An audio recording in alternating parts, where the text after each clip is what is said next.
This is Pet Life Radio. Let's talk pets. Welcome to Animal Rights on Pet Life Radio. This is your host, Tim Link, and I'm so glad you're joining us today. Got a super exciting show. We're going to be talking to an author who's doing his first middle grade novel. So I'm excited about that and the fact that we have a lot of children's authors on the show, and we have a lot of YA, we'll say young adult authors on the show, but very few that fit that little groove as far as middle grade is concerned. And I've got a next-door neighbor's child who loves to read, and she loves middle-aged books, so we're going to put him on the test. Of course, we're talking about author Nik Korpon, and Nik Korpon is going to be talking to us about the book, and his latest is The Cat Prophecies, Claw Quest. I love it. I love it. The cover is going to be fabulous. We'll talk a little bit about that as well. So we'll come back and talk to Nik a little bit about the book, and then we'll also talk to him about writing in general. How is it different writing the different age groups and styles, these type of things. And pick his brain a little bit about all that. So everybody hang tight. We'll come back right after this commercial break. You're listening to Animal Rights on Pet Life Radio.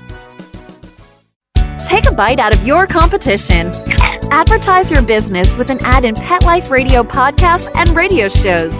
There is no other pet-related media that is as large and reaches more pet parents and pet lovers than Pet Life Radio. With over 7 million monthly listeners, Pet Life Radio podcasts are available on all major podcast platforms. And our live radio stream goes out to over 250 million subscribers on iHeartRadio, Odyssey, TuneIn, and other streaming apps. For more information on how you can advertise on the #1 pet podcast and radio network, visit PetLifeRadio.com/advertise today. Let's Talk Pets on PetLifeRadio.com. Welcome back to Animal Rights on Pet Life Radio. So glad to join us today is author extraordinary Nik Korpon. He's the author of The Radicals and a lot of different books. And of course, he teamed up with this book with Jorge Enrique Paz. Nik, welcome on the show. Thank you so much for having me. I'm excited to be here. Yeah, super excited about it. And of course, the latest book's called The Cat Prophecies, Claw Quest. Tell us a little bit about the book without giving away all the good bits, but what can the readers expect? The quick version is that it's about a 13-year-old ñoño, which is Colombian slang for like a dork or a geek, a nerd, who finds out that his cat is not just a regular cat, but is actually an interdimensional warrior. And Tito, the kid, might be the chosen one to help his cat defend the worlds against the Iwanch, who are the malevolent spirits who are trying to take over all of the worlds. Nice. What a nice twist. You know, when you see the book, you can tell that I talked about the cover design. You've got the evil spirits, the evil flying characters in there, and you got the main character, the cat there. It's an exciting cover that catches your eye right away. And of course, when you see the title, The Cat Prophecies, you think, okay, well, you know, what is all this about? Is this just another cat book? But there's a whole lot more going on in the book. Yeah, it was a funny thing to write. It started as, well, Jorge and I met because he was my Spanish tutor. And then after, a couple of weeks, we had a ton of stuff in common, and we became friends. And then, I don't know, after a few months, he pitched me an idea. And his idea was, we always see that cats sleep for, 22 hours a day. But Okay. What if the 22 hours a day here that they're sleeping, they're actually in a different world training? And like in their world, there are these ripped, warrior figures and whatnot. And I was like, oh, yeah, that's a funny idea. Funny. And after a couple minutes, I was like, actually, that's a pretty good idea. And we started talking about it. I pitched it to my agent, and she said, that sounds fantastic. You should write it. So we wrote it, and a couple years later, here we are. There you go.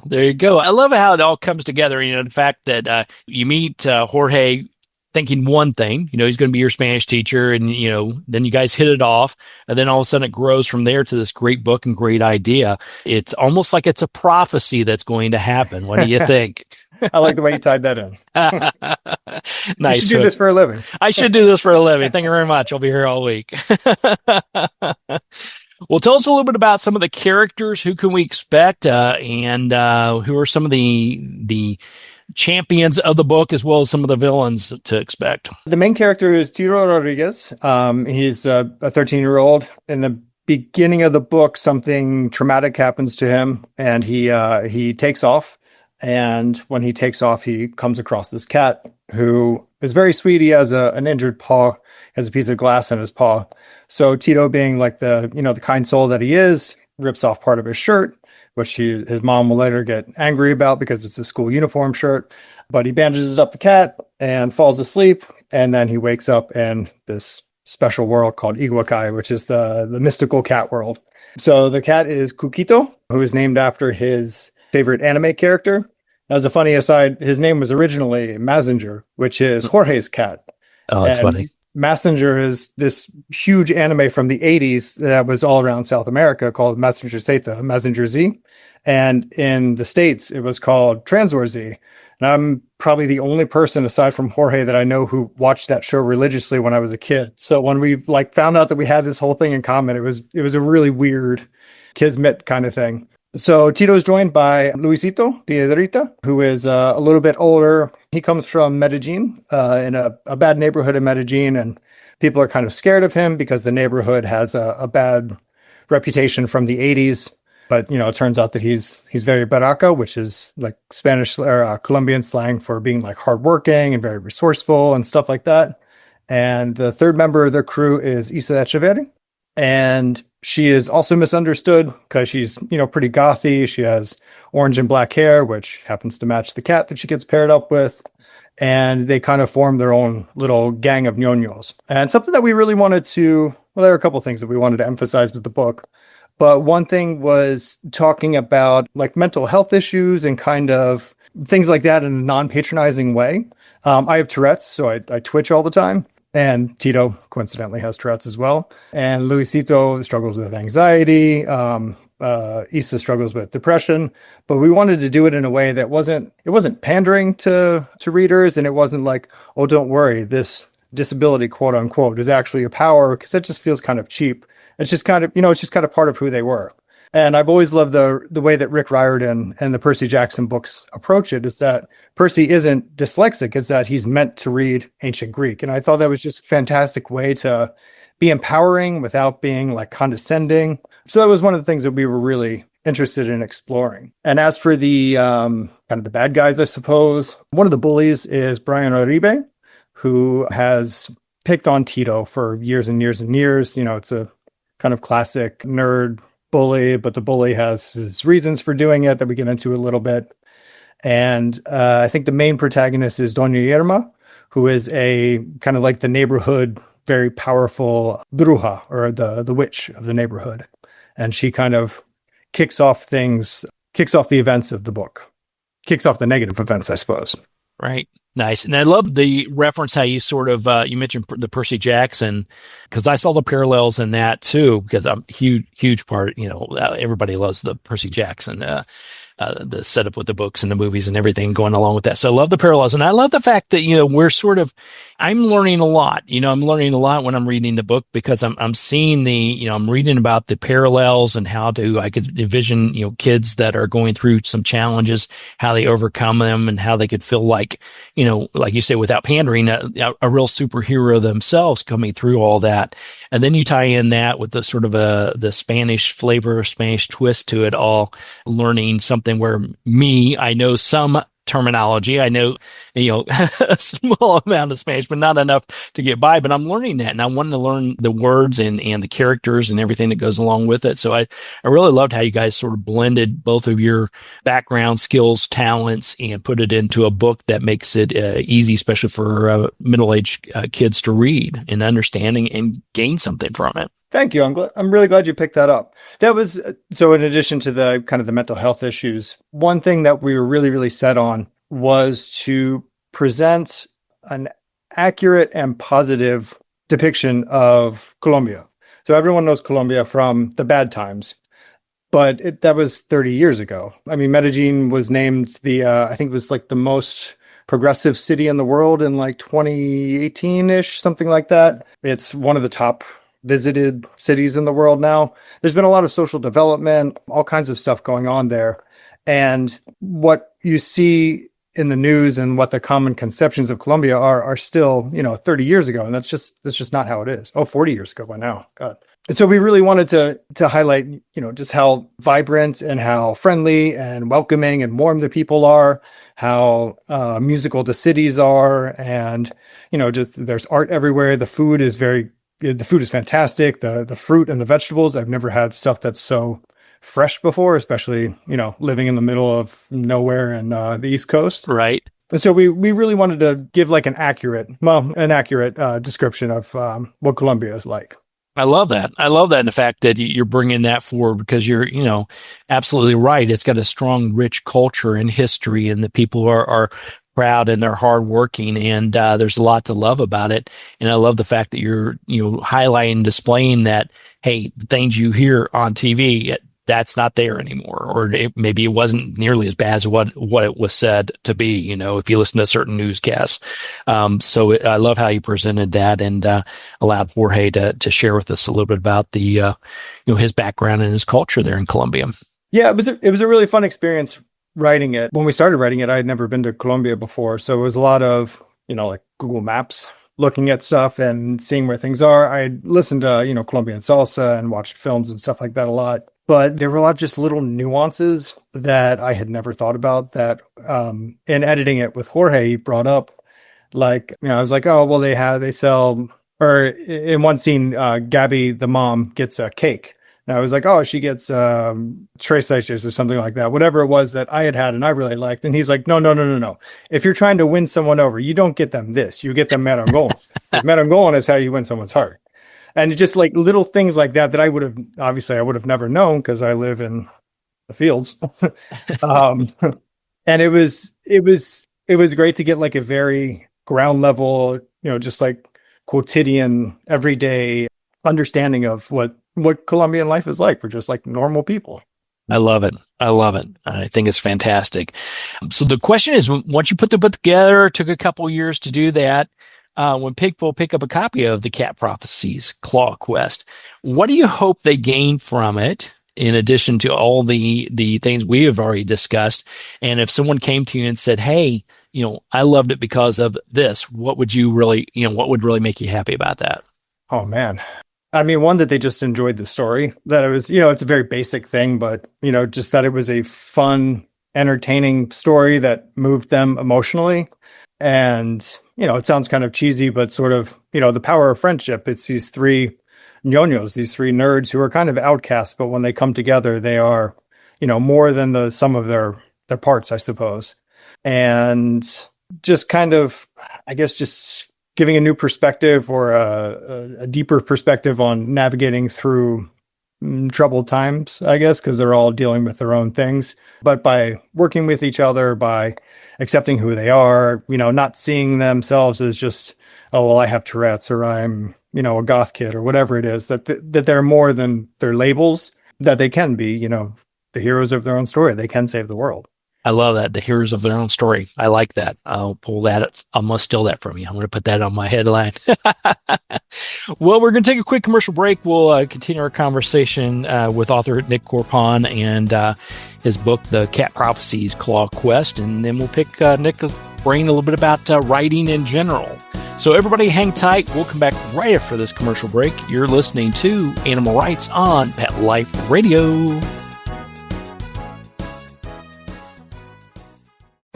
Hi, this is Tim Link, animal communicator and pet expert and host of Animal Rights on Pet Life Radio. Have you ever wanted to know what your pet is really thinking? Do you want to find out if they truly understand what you're trying to tell them? Or wish you could build a better understanding and closer relationship with your pet? Well, now you can. Learning to Communicate with Animals is a 4-part on-demand workshop. In the workshop, you'll learn the essential techniques that are necessary to communicate with animals, including what is animal communication, breathing correctly to achieve the perfect state to communicate with your animals at a deeper level, using guided meditation exercises, a method to communicate with animals, and how to send and receive information from your animals. So if you're wanting to learn how to communicate and connect with your animals at a deeper level, visit petliferadio.com/workshop and purchase and download Learning to Communicate with Animals. You'll be glad you did.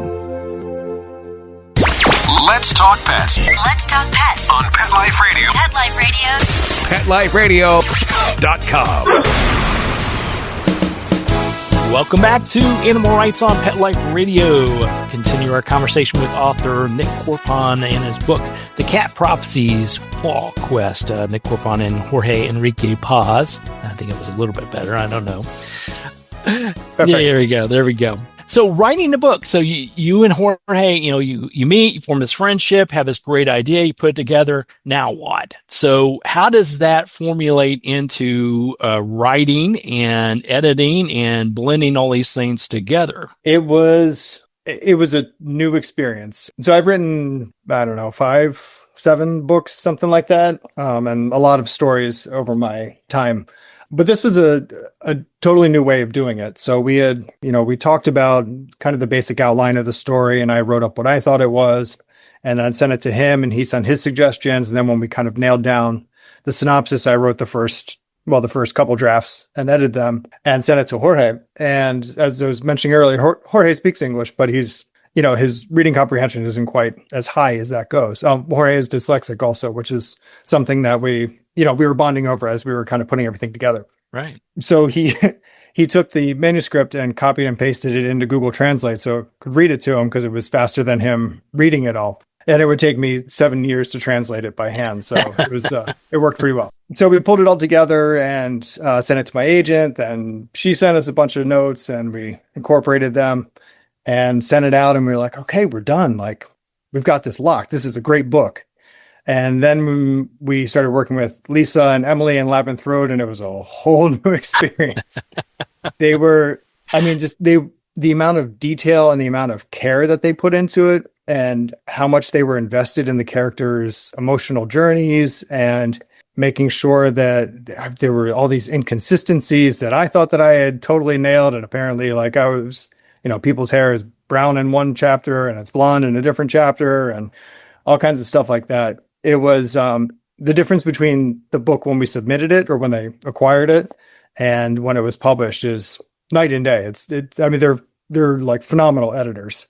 And, we were super proud of the book when it went out and they took it to a whole new level. Nice. Well, it's nice to have a great team like that because I know the editing process, all the layers to it in getting it done. I wouldn't say it's dental surgery, but it's not, not pleasant at times too. Really questions how good of a writer you are once they get through it with their red pen. But I love the fact that you've got a great team behind you to do this because I can imagine, with the excitement that you and Jorge bring to it but the challenges that come along with it, that's enough to get it all put it and massaged together. And then all of a sudden you have this great editing team come along and they're like, yeah, it's good, but let's do some other things with it. Oh yeah, absolutely. And there were, not that we had pasted over anything, but there were a couple of Jedi mind trick hand waves that we were like, oh yeah, people get what we're going for. And then Emily would break it all down into, graphs and chronological timelines and stuff like that. And I was like, wow, we didn't think this through at all for, the hundreds of hours that we've been talking about it.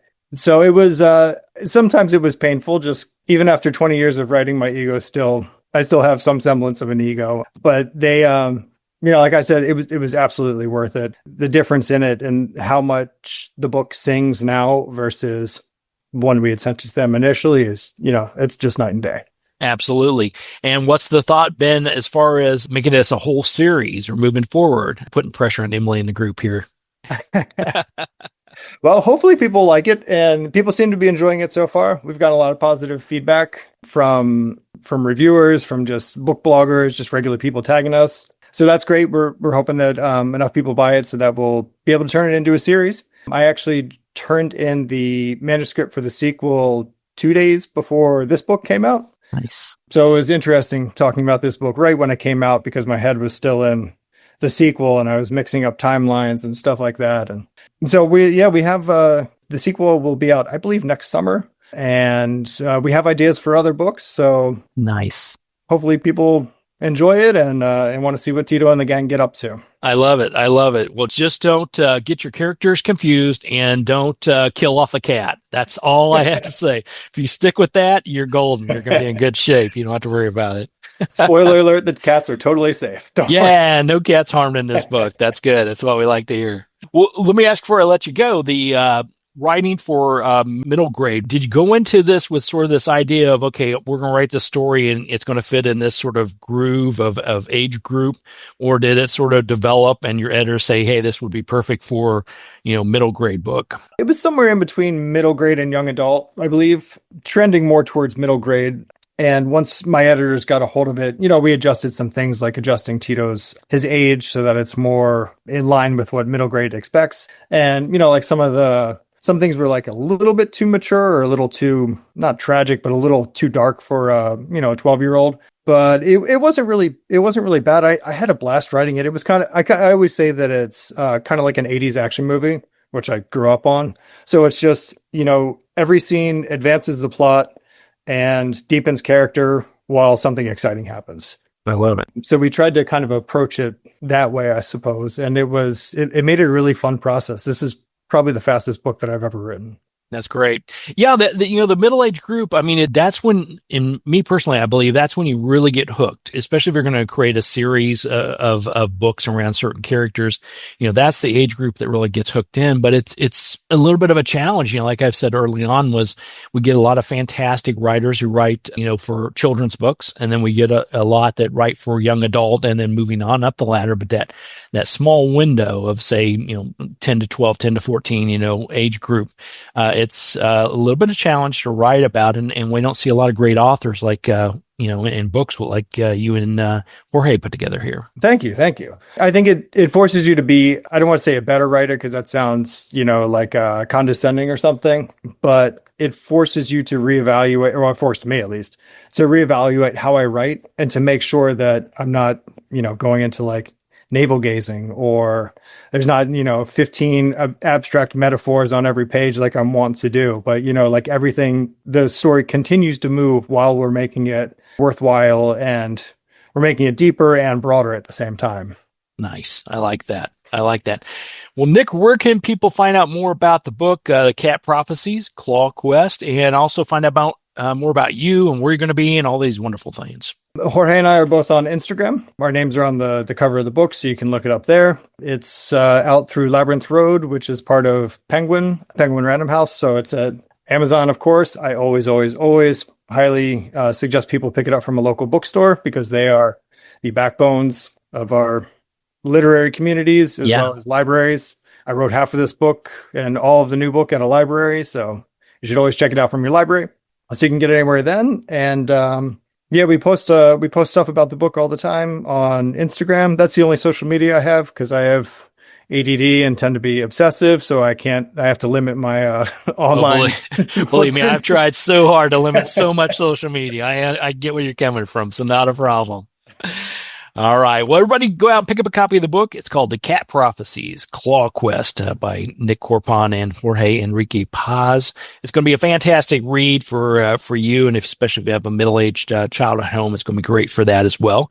And then we'll post all the sites and Instagram and all that wonderful stuff on our site so everybody can keep track of what's going on with you and Jorge and hopefully catch up with you somewhere. Thank you so much. I appreciate it. Also, we're doing a reading in Brooklyn at Mil Mundo's bookstore in Bushwick on August 1st, Saturday, August 1st from 3 to 5. Hey, there you go. Make it a date, guys. Go out and see them. Come out.